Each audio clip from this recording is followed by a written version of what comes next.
Halo, apa kabar? Saatnya Anda menyimak berita Semarang bersama saya Priscilia Claudia. Sejumlah berita menarik akan kami sajikan untuk Anda. Berikut 3 berita utama hari ini. Mayat pria Parubaya ditemukan dalam kondisi tangan dan kaki terikat tali di sebuah sungai di Karanganyar, sehingga diduga kuat korban tewas dibunuh.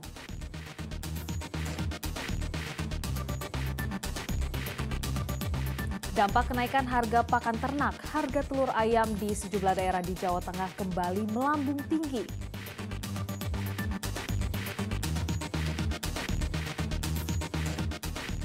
Masih dari Semarak HUT Kemerdekaan Republik Indonesia, warga sebuah desa di Kabupaten Semarang menggelar pesta menangkap ikan di embung desa.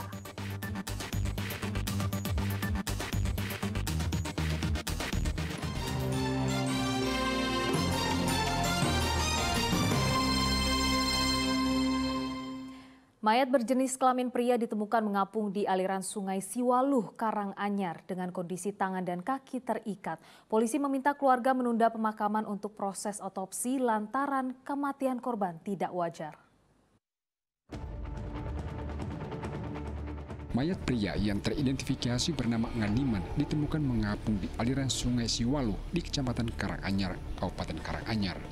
Petugas menemukan tangan dan kaki korban terikat dan dalam posisi tertelungkup. Proses evakuasi jasad tidak mudah dari aliran sungai. Petugas harus menggunakan tali untuk menarik jenazah.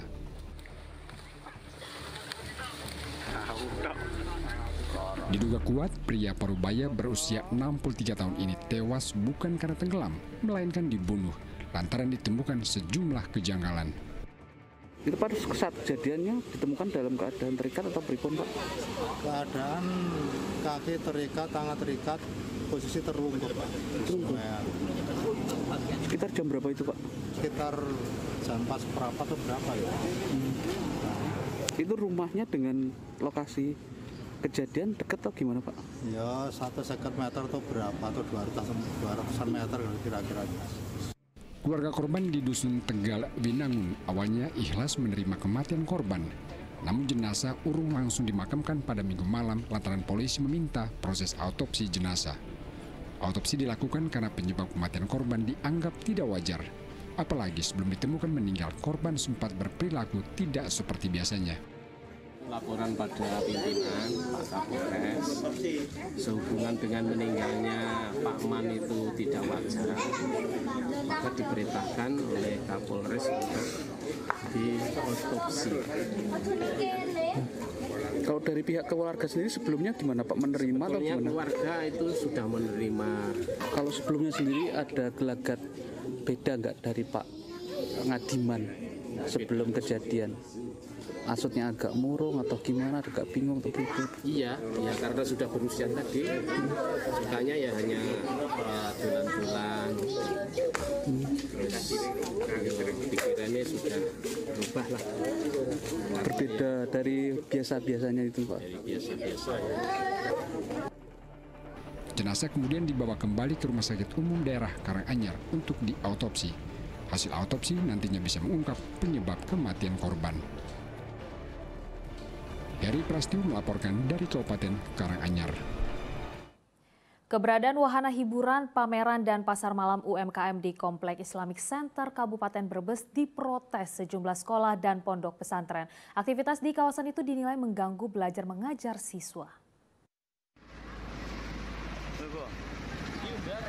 Pameran pembangunan dan pasar malam di Kompleks Islamic Center Kabupaten Brebes diprotes berbagai pihak. Pasalnya, keberadaan aktivitas hiburan rakyat yang diadakan pemerintah kabupaten setempat dianggap mengganggu kegiatan belajar sejumlah sekolah dan pondok pesantren di Kompleks Islamic Center. Pihak MTS Negeri 2 Brebes dan orang tua siswa melayangkan surat protes kepada Pemkat Brebes atas kegiatan wahana hiburan di malam hari. Itu mengganggu keberadaannya, dan kami secara resmi sudah membuat surat protes yang intinya keberatan tentang adanya wahana hiburan. Kami jelaskan, kami pertegas wahana hiburan bukan pameran, tapi kami keberatan adanya wahana hiburan, dan itu yang mengganggu proses kita, pembelajaran kita di malam hari, karena kita juga ada santri. 200 kurang lebih siswa yang mondok di situ dan setiap malam belajar mengaji. tentunya sangat mengganggu sekali. Saya berharap pada Pemda agar segera mungkin memindahkan, merelokasi tempat tersebut. Ketua Panitia HUT ke-77 RI Kabupaten Brebes akan berkomunikasi dengan pihak terkait untuk memindahkan pameran pembangunan dan wahana tersebut. Warga sekitar nggak setuju kan, nanti saya dengan beliaunya nanti akan mengevaluasi langkah ke depan apa. Kalau saran saya sih lebih baik mengikuti arahan kita ya, karena juga di GOR masih ada space buat mereka itu. Diketahui kegiatan pameran pembangunan wahana hiburan dan pasar malam di Kompleks Islamic Center sebagai bagian dari peringatan kemerdekaan ke-77 RI. Sugiartono melaporkan dari Kabupaten Brebes. Harga telur ayam mencapai harga tertinggi di angka Rp32.000 per kilogram. Harga itu lebih tinggi dibanding di masa Lebaran lalu. Diduga tingginya harga pakan jadi penyebab kenaikan harga. Harga telur ayam di Kota Semarang naik drastis. Di Pasar Mijen, harga telur ayam tembus Rp32.000 per kilogram. Kenaikan ini lebih tinggi dibandingkan masa Idul Fitri dan Idul Adha yang di kisaran Rp29.000 per kilogram. Ini rekor paling mahal ya? Ya, paling mahal ini. Ya, komplain Mas, tetap komplain semuanya. Kadang ya itu biasanya yang ambilnya banyak, terus jadi sekarang ambilnya sedikit-sedikit. Naiknya harga telur juga terjadi di Kota Salatiga. Dalam 3 hari terakhir, harga telur di pasar tradisional Bauran naik dari Rp24.000 menjadi Rp29.000 per kilogram. Dampak kenaikan ini berimbas pada turunnya pembelian telur ayam. Kini para pedagang hanya bisa menjual 3 kotak, padahal sebelumnya mereka mampu menjual 5 kotak telur ayam per hari. Warga terpaksa mengurangi pembelian telur ayam hingga 50% dari biasanya. Hal ini? Jadi kurang. Biasanya 1 kilo jadi setengah. Setengah kilo Bu ya. Minta harganya diturunin normal seperti biasa gitu loh. Kalau normalnya berapa sih Bu? Kalau biasanya dulu? telur ini kan ya enggak sampai 25 biasanya. Di Kabupaten Boyolali juga mengalami hal serupa. Harga telur ayam berada di kisaran Rp30.000 per kilogramnya. Padahal dalam sepekan lalu dijual Rp26.000 per kilogramnya. Diduga kenaikan harga telur karena tingginya harga pakan ayam. Para pedagang tak bisa berbuat banyak. Mereka terpaksa menaikkan harga jual karena tingginya harga dari distributor. Ya itu loh yang orang-orang beli itu katanya 30 mahal banget gitu. Kalau ada orang beli itu loh. Kalau saya kan pedagang ya ikut harga belinya toh. Kalau naik ya saya jual naik, kalau turun ya turun gitu. Tapi kalau 30 itu pembelinya katanya mahal. Dampak kenaikan telur juga dirasakan para pembeli. Mas, kalau harga-harga naik ya pusing saya ngecaknya. Oh iya. Iya. Harapannya apa Bu ini dengan kenaikan telur? Ya mudah-mudahan cepat bisa turun lagi. Ini kan harga minyak juga udah turun ini, alhamdulillah. Meski harga telur ayam naik, harga kebutuhan pokok lainnya masih normal. Seperti beras di kisaran Rp10.000 hingga Rp13.000 per kilogram. Gula pasir di harga Rp13.500 per kilogram. Bawang putih Rp26.000 per kilogram. Bawang merah Rp30.000 per kilogram. Cabai rawit Rp26.000 per kilogram. Dan minyak goreng subsidi dijual dengan harga Rp14.000 per kilogram. Para pedagang berharap harga telur ayam kembali normal di kisaran Rp20 hingga Rp21.000 per kilogram. Tim Liputan melaporkan.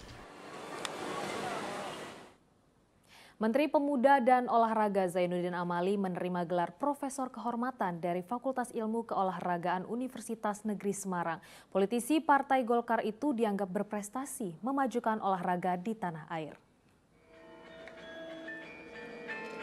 Pengukuhan Profesor Kehormatan diberikan di Auditorium Universitas Negeri Semarang di kawasan Gunung Pati, Semarang. Dalam orasi ilmiahnya, Amali menegaskan prestasi olahraga Indonesia tidak bisa dicapai secara instan. Karena itu, Kemenpora telah menetapkan Desain Besar Olahraga Nasional atau DBON. Salah satu strateginya adalah menggandeng perguruan tinggi sebagai tempat pembibitan atlet-atlet berbakat. Salah satu perguruan tinggi yang digandeng adalah Universitas Negeri Semarang untuk wilayah Jawa Tengah.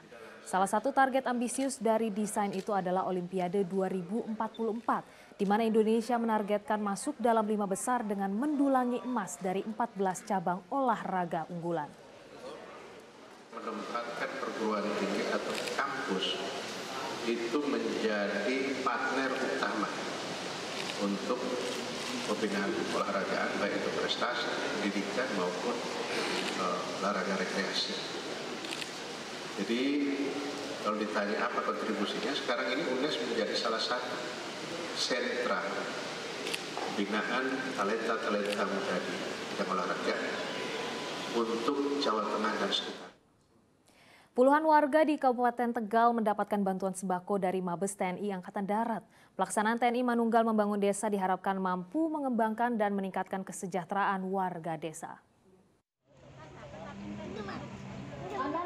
Warga desa Kedung Kelor, Kabupaten Tegal menerima bantuan sembako dari Mabes TNI. Pemberian sembako untuk warga kurang mampu masuk dalam bagian evaluasi pelaksanaan TNI Manunggal Membangun Desa. Pembangunan rumah hingga infrastruktur jalan bisa membantu warga desa untuk terus berkembang dan meningkatkan kesejahteraan. Mudah-mudahan masyarakat beserta pemerintah daerah yang ada yang sudah dibangun ini kemudian bisa dimanfaatkan dan bisa dirawat dengan baik sehingga masa usia pakainya nanti lebih panjang, kemudian syukur nanti di periode berikutnya akan ditingkatkan kembali. Pelaksanaan TMMD ke-114 tahun 2022 di Kabupaten Tegal mencapai 1,4 miliar rupiah. Tujuannya untuk melaksanakan percepatan pembangunan dan sinergitas TNI bersama masyarakat. Kuncoro Wijayanto melaporkan dari Kabupaten Tegal.